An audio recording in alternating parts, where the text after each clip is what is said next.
সাংবাদিক আসাদুজ্জামান তুহিনকে যে গতকালকে যে নৃশংসভাবে হত্যা করা হয়েছে, সেই বিষয়টি আসলে আমরা সাংবাদিক হিসাবে এই প্রেস ক্লাবের সামনে এসে যে বিচার চাইতে হবে, এই বিষয়টা আসলে আমাদের আসলে ভাবতে চিন্তা করে আসলে আমরা আজকে কোন বাংলাদেশে আছি। আমরা দীর্ঘদিন যাবৎ বলে আসছি যে আমরা নতুন বাংলাদেশে, আমাদের এটা এখন 5 আগস্ট পরে নতুন বাংলাদেশ।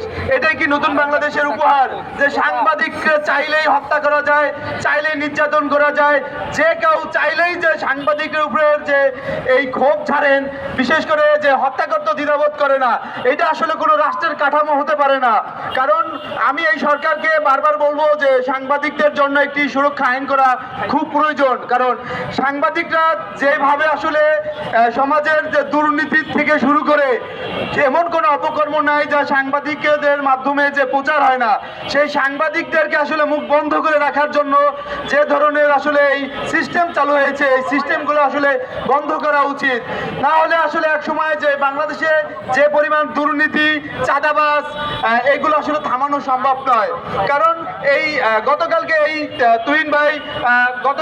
তুহিন ভাই যে একটি আসলে লাইভ করেছিলেন যে চাঁদাবাজির বিরুদ্ধে, এইটি ইস্যু করেই আসলে তাকে হত্যা করা হয়েছে।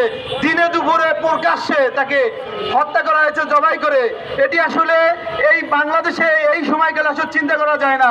সাংবাদিকরা যে যদি হত্যা করা হয় বা কোনো ধরনের হত্যাকাণ্ডের শিকার হয়, সেক্ষেত্রে যদি আসলে এই সরকার তাৎক্ষণিক কোনো ব্যবস্থা না নেয় এবং রাষ্ট্রীয়ভাবে যদি কোনো ব্যবস্থা না নেওয়া হয়, তাহলে এই দায়ভার কে নেবে? এই সাংবাদিক তুহিন হত্যার দায় কখনোই আসলে রাষ্ট্র এড়াতে পারে না। কারণ এই সাংবাদিক তুহিন আসলে এই অন্যায়ের বিরুদ্ধেই আসলে প্রতিবাদ করেছিলেন এবং একটি লাইভ করেছিলেন। একটি লাইভের জন্য একটা মানুষের আসলে জীবন যেতে পারে না, কোনো চাঁদাবাজের জন্য একজন সাংবাদিকের জীবন যেতে পারে না, এটা হতে পারে না।